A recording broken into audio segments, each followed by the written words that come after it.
Atsugi, Japan from Cherry Point. I went to Atsugi, Japan for my first tour overseas in 1956, I guess it was. And had a 14-month tour over there, unaccompanied, of course. You couldn't, even the guys that were married couldn't bring their families over. And I was just engaged to Jane. I didn't have a family anyway, but that's when our first 14 months overseas in Japan, and we had some great adventures over there. One time, Bill Schultz, there was the four of us roomed together, and Schultz, Grabby, and myself, and Austin. When we went out to fly a daytime hop, and we just doing a test flight on the aircraft. It wasn't a real nighttime chasing people around. And so we all rendezvoused together. We never got to fly together and just do some stuff out there all by ourselves. No program we had to follow or anything. And so there was a radar site. It was called Palace Radar, and that controlled all of the airplanes in Japan, in central Japan. And when you take off, you check in with Palace, and they'd give you a vector out to where your bogey was, and then we do intercepts. But this time we were daytime, flying formation, having a good time. And Bill Schultz says, let's go pay a visit to Palace Radar. And it's set on the top of a hill on a peninsula across Tokyo Bay. So we hadn't rehearsed this or even talked about it. Bill had it, we were tucked in, we were in a V formation, right and left, and Bill was in the lead. And we start down and down and down, and we were just skimming the tops of those hills and mountains. And when we went, I was flying right wing, so I was looking at him and staying in tight formation with him. Don Webb was on the other side. And I'm looking up at the radar site. These guys are hanging over the banister yelling, and they go, oh, it's beautiful, beautiful. And we pulled up, and Schultz says, roll it. And he rolled, and I rolled right, and Webb rolled left, and we came back together like that. Hadn't rehearsed it or anything, and it was just pumping the adrenaline on that. And we pushed back over and went down over Tokyo Bay, blowing sampans over with our jet blast. And split up and went into Atsugi and landed.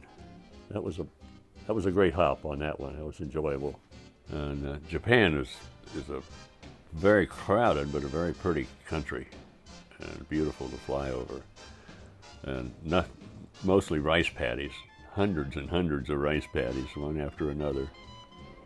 And the headquarters building was quite a ways from the flight line, and to get there, the road took you over a bridge, and it was a ravine down at the bottom, and they were all rice paddies and farmers. Well, in the spring, in Japan, they fertilize with human excrement. They have these guys, they're called honey dippers, and they have a cart that, a donkey pulls, or maybe they just pull it themselves, and have like 4 jugs on the back. And they had this long handle, and they would go to the outhouse and all the farms and dip the outhouse out and put it in these buckets, and then go around and sell it to the farmers for fertilizer. Well, in the spring, when you drove over that bridge to go to headquarters, the smell was something else. I can smell it now. And but it was beautiful. It was a little village down there with a lot of farms and stuff, and just really pretty countryside. We go into town on a train. Everything is on train there mostly. They had a lot of bicycles and taxis, but we go into Tokyo, and on the trains, they actually had guys at the station. They were called pushers, and that when the train would get full and full, and they'd take people and push them in through the door before the door closed. They'd just jam you in there. Body to body. And so they were always crowded going back and forth. But it was fun. It was an excitement. Tokyo is a beautiful city, very lit up, lots of neon, and restaurants and beautiful hotels. We went to a special restaurant we found. It was kind of down an alley, and it was run by White Russians. When they called them White Russians and Red Russians. The White Russians had left their country, escaped from their country, and they were, you know, they weren't the big communist Russians. But this lady had a real nice little restaurant, and her specialty was cabbage. What is it called? I think. I can't think of the name of it. It's got red sauce in it and hamburger, and there's stuffed cabbage, and with the red sauce over it, and it was delicious. We go in there and have some stuffed cabbage. One night we was in there, and our commanding officer was with us. The CO was with us, and it was like, well, my usual guys: Bill Schultz, John Webb, me, and Grabby, and Colonel O'Hara. So there was some girls down the bar from us at the restaurant, and so one of the guys was making goo-goo eyes at one of the girls, and they were giggling and talking to us, and we got visiting with them and everything, and then they got up and left, and so we finished up and walked out of the restaurant, and up at the other end of the alley, here comes 4 guys, mad as hell. Japanese guys. These were their girls, and they were heading down the alley for us. And we thought, oh, this is going to be interesting.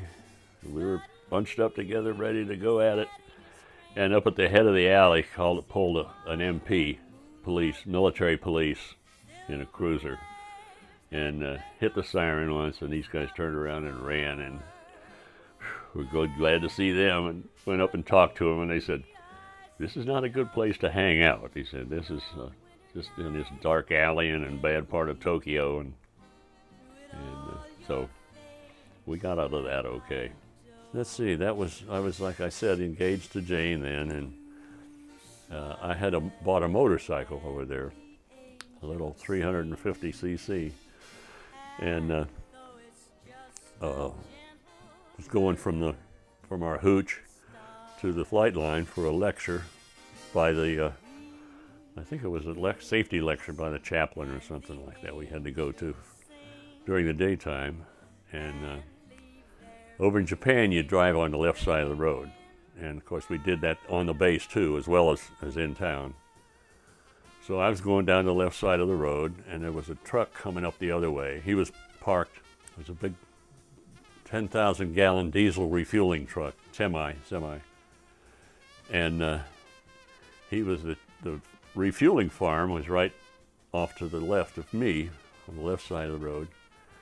And this little PFC was driving this big truck, and he was leaning out over the back to see if anybody's passing him. And he hit the gas, and I was right in front of him. And I'm looking up at 10 feet of radiator, and he just plowed into me, knocked me up in the air and down a ditch and up the other side.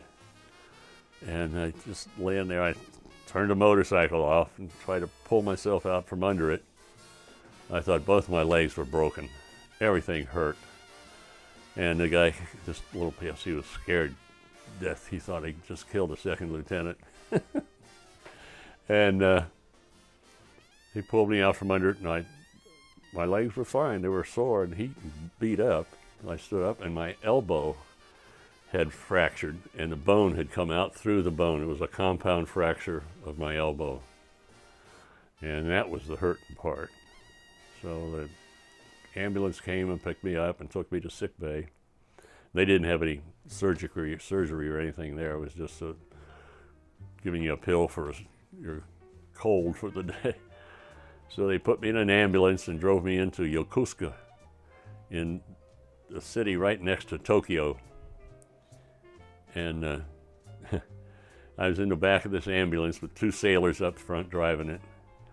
And they got lost trying to get to Yokosuka on the Japanese roads. And I'm sitting in the back of the ambulance, and I'm pulling my arm this way to keep it from crunching together the bones, and puking and pulling my arm out. And finally we got to the hospital very late at night, I think about 11 o'clock, and they took me in, x-rayed and looked at it and everything, and they gave me a bunch of heavy morphine for the pain and said, surgery first thing in the morning. Give me a cot, go to sleep. Yeah, right. So the next morning I went into surgery, and they had to put a steel nail in my bone all the way down to my wrist, holding this whole thing together. It's called a rush nail, 14 inches long. And of course I go back to my hospital room after the surgery, and a bunch of the guys from the squadron came over to visit with me. And of course the horrible part about this is Jane had already got all the announcements out for our wedding. The whole thing was planned. I was going to go home in 2 weeks and go through the wedding and everything in January 12th. And I'm sitting in a hospital all broken apart in Japan. How am I ever going to get home from here? So with my arm in a cast, trying to get back home for the wedding that was already set up, the reception, the wedding, I had 5 days from the time they discharged me from the hospital in Japan to get to the Great Lakes Naval Hospital, which I was going to be assigned to recuperate. And the weather clobbered in, and the airplane I was in was full of guys in a cast, and everybody was an invalid, and landed at St. Louis instead of Great Lakes. So I immediately got off the plane. I went to the chaplain, no, I don't think I talked to the chaplain. I talked to an officer, senior officer at that base, and I said, I got to get out of here and get to Great Lakes.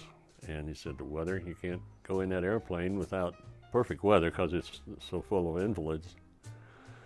So I said, okay, I'm going to go downtown and get on a train and go to Great Lakes on a train. And he said, okay, sign this paper, and we're not responsible for you. Now you're under the command of the Great Lakes Naval Hospital. So I said, okay, I better call them. So I got it through the operator at the Great Lakes Naval Hospital, and I said, I want to talk to the senior officer in command of the hospital. And I got on. They rang his home phone. It was 6 or 7 o'clock at night.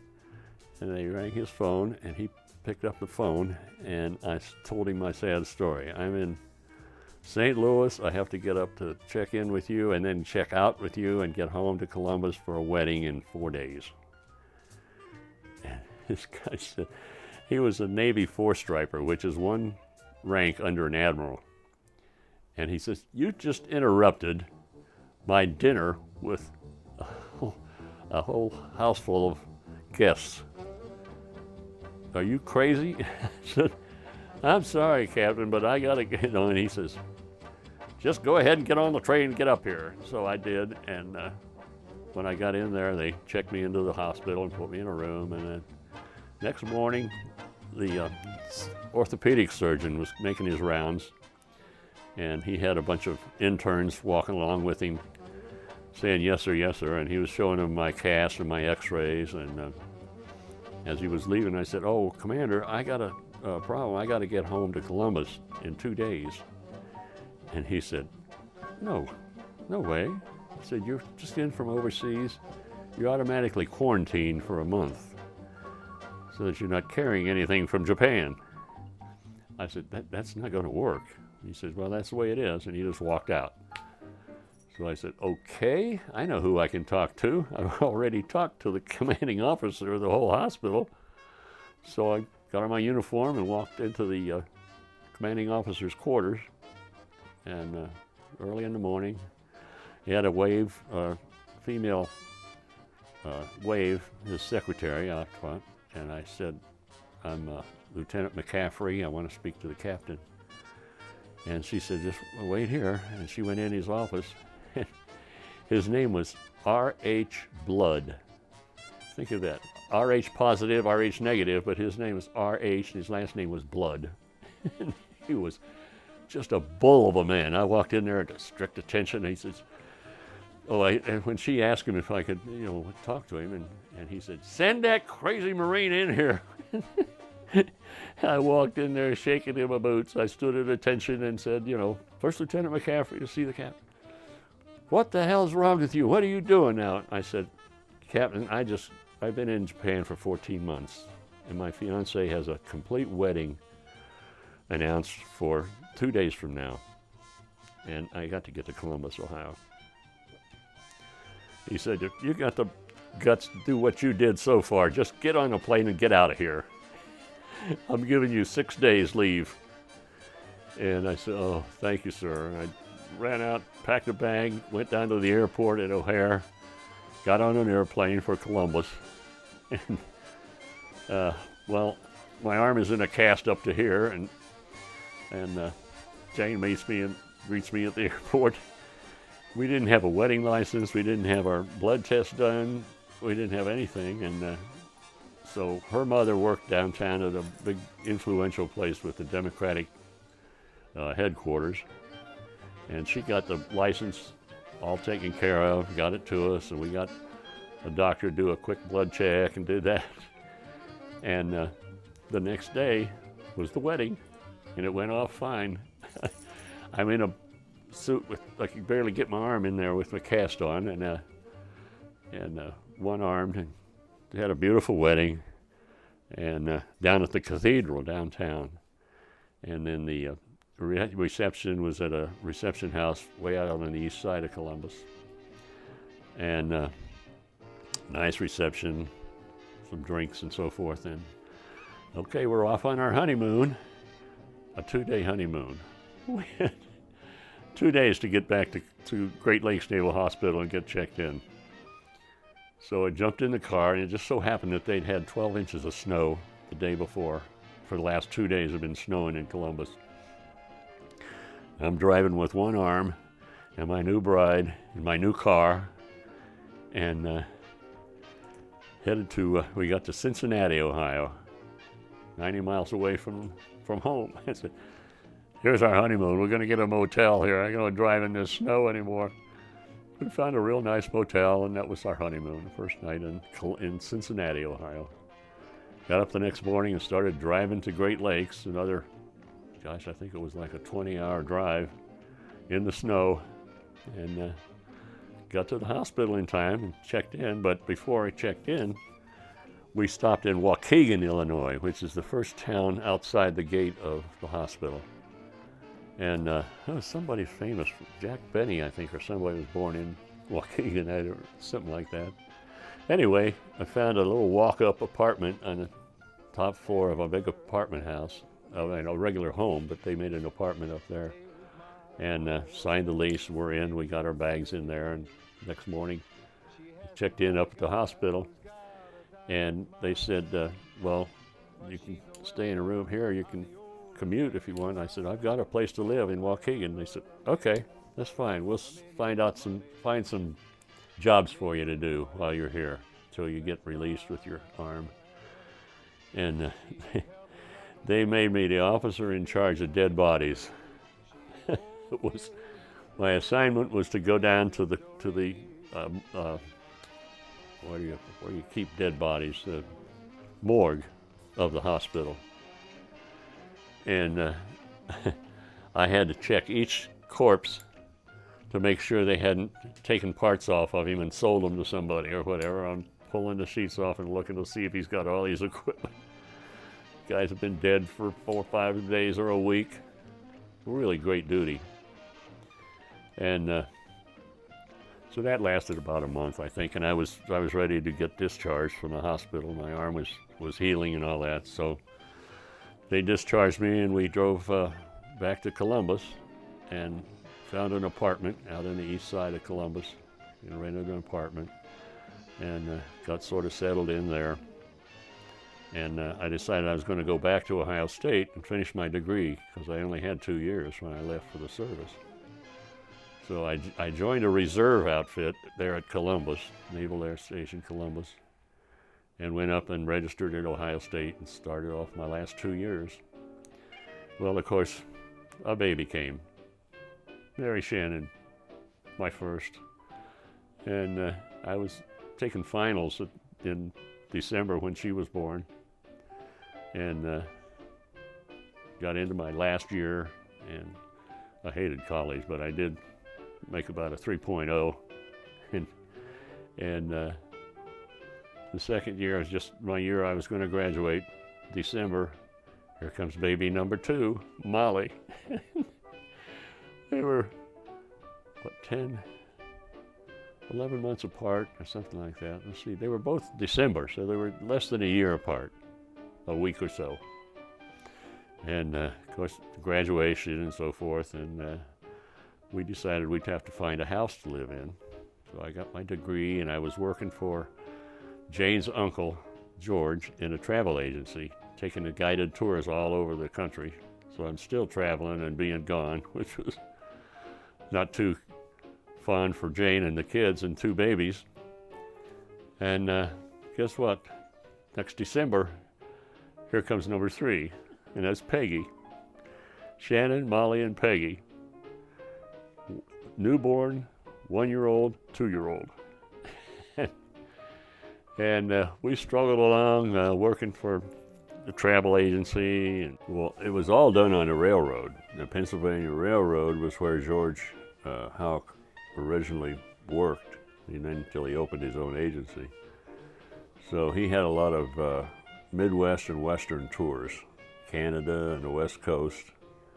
And there are really some beautiful places up in Banff and Lake Louise, and down the West Coast, San Francisco, and across Salt Lake City. And then we had a southern route that they sold for the West Coast, and went through Albuquerque and Arizona and into Los Angeles and San Francisco and back. So they were all 2 and 3 week tours. They were at least 2 weeks gone steady. And it was a tough job in some respects. We're in charge of all the meals and the transportation and everybody's baggage, and that's the first thing everybody wanted to know. Where's my luggage? When they get to Banff or Lake Louise to the hotel, where's my baggage? That was part of the job. And the pay was okay. It wasn't wonderful, but it was enough to get by on. But I just missed the flying too much. And in between pregnancies, Jane went back to Mount Carmel and got a job as a nurse part-time. And gee, guess what? March the next year, here comes Michael Patrick. So we got Shannon and Molly and Peggy and Mike. 1, 2, 3, and 4. And with all the expenses and everything, we did buy a house out in Reynoldsburg. Jane's mother, my mother-in-law, helped us with the down payment and everything. And a nice little house, all brick, with a 2-car garage, 4 bedrooms, and 2 baths. It was a nice house. But the bills were just piling up and not good, so I said to Jane, I got to go back and fly airplanes. I'm going to go back in the service. What do you think? She said, okay, it's what we got to do. We got to do it. So I wrote to Headquarters Marine Corps and said I want to come back on active duty. They wrote right back right away, you're on. You're on active duty as of the following month. And your new assignment is Pensacola, Florida. I've been there. We are going back as an instructor. I was there, of course, as a cadet. Now I'm going back some 6 years later as an instructor, flight instructor. It was a T-28 was the name of the aircraft. It was a North American single-engine prop, very big, powerful prop airplane, and tandem seats front and back. Of course, you're the instructor. You're sitting in the back all the time, teaching the kid how to make landings and takeoffs. And same thing I did when I was there, spins and stalls and acrobatics. And so it was, well, in 3 years, I got almost 3,000 hours flight time in that airplane. So I was flying almost 1,000 hours a year. It was some pretty long, hard flying. But the guys that we were with were all about the same age and the same rank. Nobody's worrying about saluting anybody. And was Friday would come along and 4:30 and we're heading for the bar and happy hour. And we had some really crazy happy hours. But one of the guys, Jack Gallagher, they called him Hook. His nickname was Hook. His first tour before he came back to instruction, he was flying on a carrier, off a carrier, in an F9. And the weather really clobbered in on him. And his first two approaches, he got a wave off and had to go around again. And the weather got worse and worse and worse. And finally, he was getting low on fuel, and the LSO said, "This is your final." And they talked him into landing. He couldn't see the carrier until the just split second just before he hit, and he took a hook, took a cut, and caught his hook. And Hook was a little shaky all the rest of his life. That's why we called him Hook Gallagher, and he was a wild Irishman. And he would blow fireballs in the club, in the officers' club. He'd put a bunch of lighter fluid in his mouth and blow it out and light it with a lighter, and have a big flame come out and big black smoke on the ceiling. They weren't too happy about that, but that was Hook Gallagher.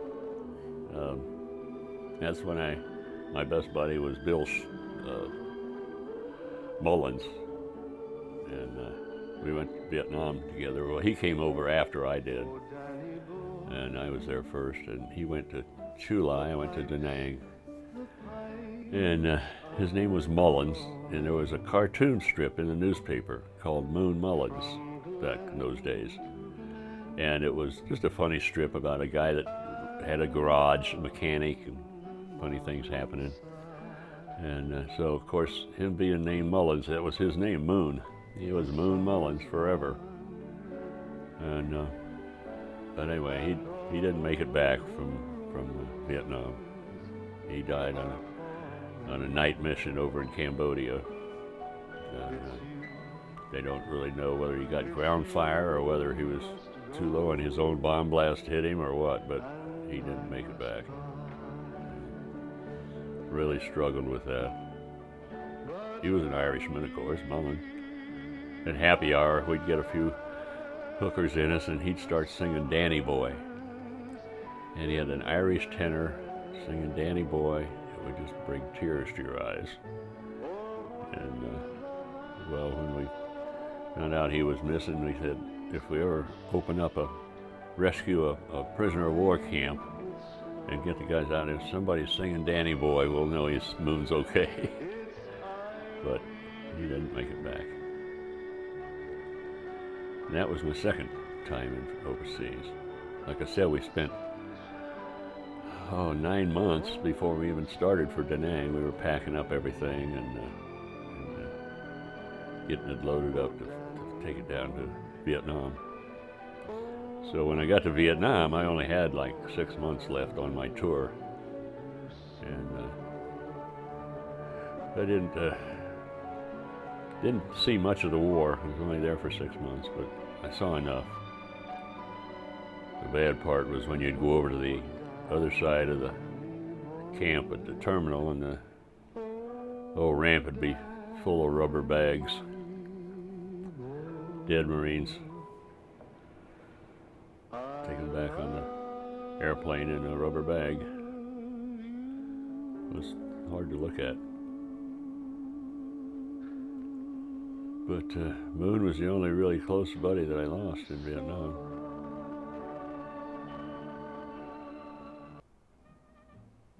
I kept putting in for Hawaii for my next duty station, or the East Coast to get on a cruise on a carrier and go to the Mediterranean or something like that.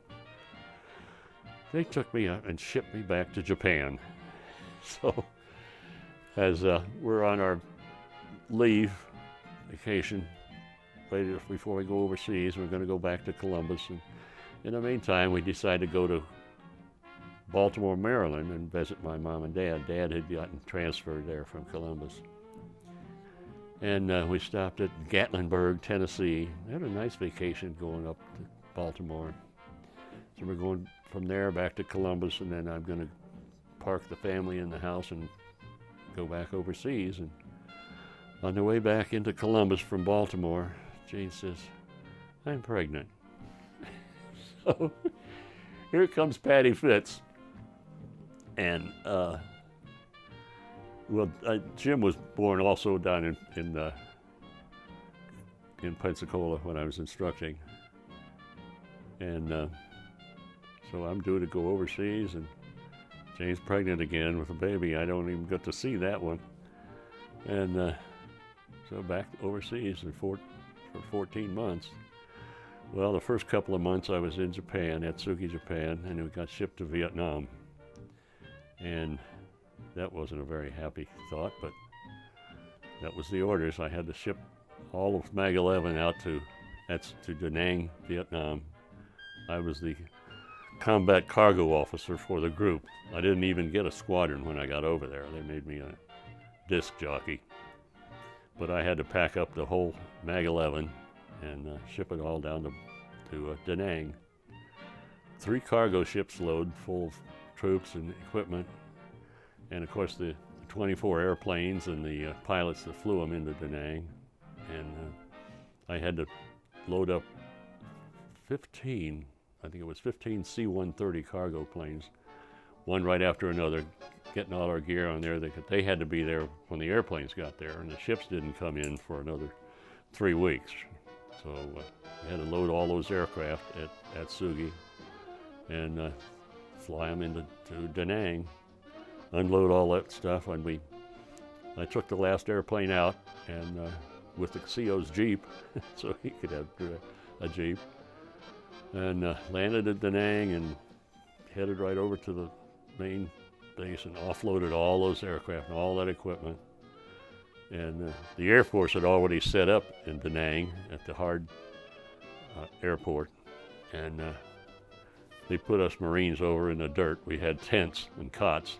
That's where we lived for the first 4 months or so in Da Nang. And then we finally built what they called hard side tents. We put up hard sides on the tent, still living in the tent though. And as I wasn't qualified in the F4, that was the squadron we took down there. It was a Phantom, and I had never flown it before, so I had to get some flying in over there, for heaven's sake. So I got in with a bunch of Army guys, and they were flying these little L-19s, which is a single-engine, 2-seat airplane that they use as observers, and we were doing reconnaissance up over the jungles looking for bad guys. And this thing is made of canvas and wood. It's an airplane, mostly canvas. So that was kind of exciting. We flew in 2 plane sections. One guy was down low looking at trails, and one guy was up high watching to see if he got shot down. We know where he is. And one hop I was on, the guy flying low down there, he was from Alabama. And he says, "Mac, come on down here. I got me an elephant treed." I said, "What?" So I got me an elephant treed. He was hunting coon down in Alabama, and they treed the coons and then send the dogs after. So I peel off. I went down there and flying next to him, and looking down, and this huge elephant was going through the jungle, stomping trees and shrubbery and bush, and his trunk up in the air. I guess he was bellowing like hell because I couldn't hear him with the airplane, but the airplane, he could hear them, and he was panicked running through the jungles. And so that was an interesting flight. The only airplane we took down there from Atsugi, Japan was the F4, which is a Phantom. Well, we also took some F-3Ds, which were my old night fighter type airplanes they were using for reconnaissance. But I was not qualified, didn't have any time at all in the F4.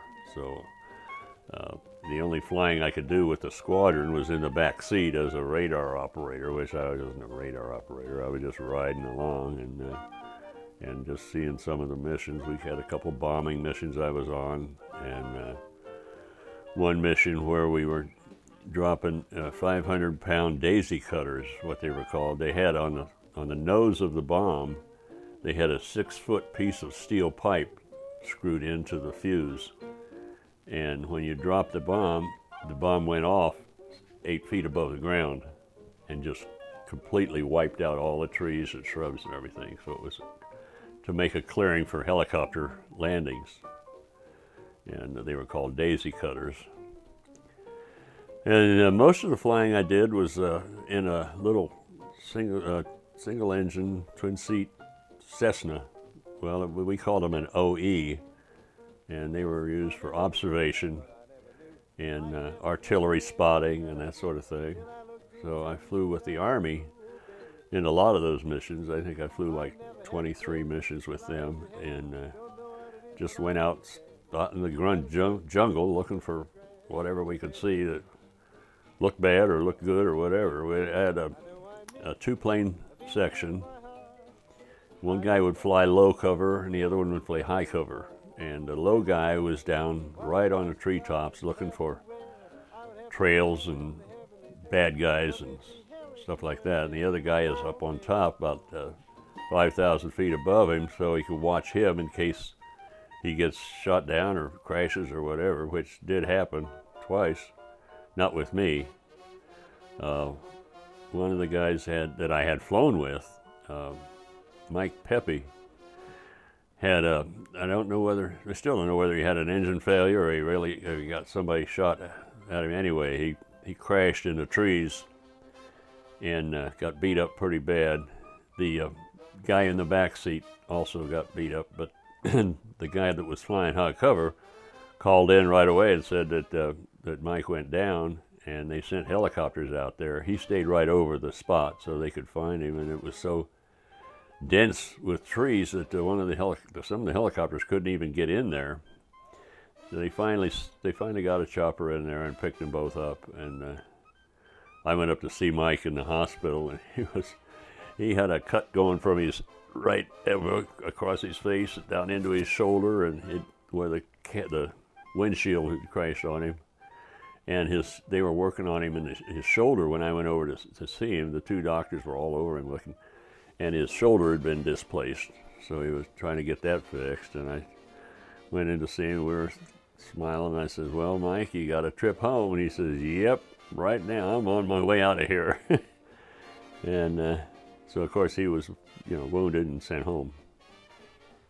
I was only in a couple of cities in Vietnam, and they were all military bases, so I didn't really tour any cities as such. Da Nang itself was just a dirty village. It was a city. It had government offices and all that, but the restaurants and everything were pretty dingy, the ones I got to see. The countryside is beautiful. It's solid jungle. They have what they call triple tree canopy, small, medium, and high, and you just can't hardly see the ground from the air unless there's a clearing of trees. And they have some beautiful waterfalls and beautiful beaches. But we took one little trip to the beach. I was in charge of the perimeter defense of the air base at Da Nang. Not the air base, the hut, the living quarters, the tents and so forth. And so I had about 50 guys where we had specific positions for them to set up if we had an attack, so they could have firing positions and all that sort of thing. And so one day I decided we'd go to the beach and have a beer party. And I took all the guys down to China Beach. It was very nice. Beautiful beaches and nice water and everything. But the countryside I saw was all beat up, and it was at military bases where they'd already had rocket attacks and everything, and guys living in tents and foxholes, dugouts and stuff. So I really didn't get to see much of Vietnam. It was kind of a boring tour down there, really. I wasn't in a foxhole or shooting people or out in the jungles and stomping through rice paddies and muddy rivers, so we were always up in the air, which was okay with me. but the guys down on the ground. And the real heroes of that whole thing in Vietnam were the helicopter pilots. Those guys were amazing, and I didn't want any part of it, but I sure admired them because their whole mission was to keep the front lines full of ammunition and taking out wounded.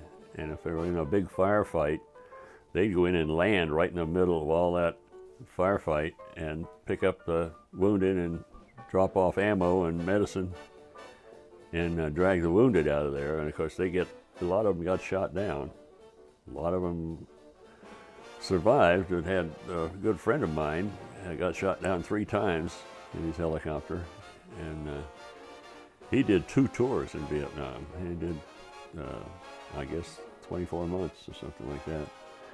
Flew some 1,200 missions, and had some really crazy experiences with that. But he survived. He's a good guy, good friend. But those are the guys that, as far as aviation went, those were the guys that were real heroes. You know, we had complete air superiority, so the F-4s, the high altitude fighters that we had, didn't have any competition or any combat, air-to-air combat. Some of the air wing people were sent to up north to fly over Hanoi and drop, night ordnance and rockets and stuff up there, and quite a few of them got shot down, shot out. And our own Senator John McCain was one of them. He got blown out of the sky and was a prisoner of war for 4 or 5 years, in some really terrible conditions. So one of the saddest things about Vietnam was when I would go over to the other side of the field. We were living out in the woods in the west side of the base, and the main terminal was on the east side, and the big Air Force complex and our ready room and airplanes were over there, of course. And when we go over there early in the morning when they're going to have a flight out, they have just too many, dozens and dozens of rubber bags waiting to go home. Hate to see that. We had we called it an officers club. It was a tent like everything else, but it was our O club. And if you walk in there with your hat on, you had to buy a round for everybody. Nobody wear a hat, even in the big bases, but that was a tradition. When you walk into the club, you took your hat off. And you're just walking into a tent from out in the road. I got so many times I got caught with it. They'd ring a bell when anybody walked in with their hat on. You had to buy a round for everybody. So it came time for me to go home, and all my buddies there hadn't done anything special and had nothing planned, so I was a little bummed out. And my day of work was over at the office, and I walk into the O Club in the tent, and yay, there was 100 guys in there all partying up and ready to go. They had some chow in there, and so lots of booze and good partying. And I got in a crap game during the night and won a whole wad of money. I don't know how. I was shooting craps, but I came out a pretty big winner. But anyway, I went to my tent and packed up all my stuff to go out in the morning to the Continental Airline was the one that picked up all the troops and took them home. And I was due to leave the next morning about 10 o'clock, I think. So I packed up my stuff and took a bus over to the other side. They were called cattle cars. They were just great big rattly trapped old things with benches in the back that you sat in and open doors you jumped out of whenever you want to get off. So I'm over there trying to get over my hangover from last night's party, not feeling too good, but feeling good about going home. And while I'm sitting there, my buddy Chili Rogers comes over on another bus, comes running up to me, and he says, "Mac, I think you need this." And he handed me my wallet with a whole wad of money in it, but it had my ID cards in it, all my my military stuff. I was trying to go home without anything. I would have been really messed up when I got on the plane and had no wallet, but he brought it over to me and said goodbye, and off we went. And that day, the day I went, there was no other guys leaving that were from my outfit, so I was just kind of by myself. But sure felt good. Good to get home.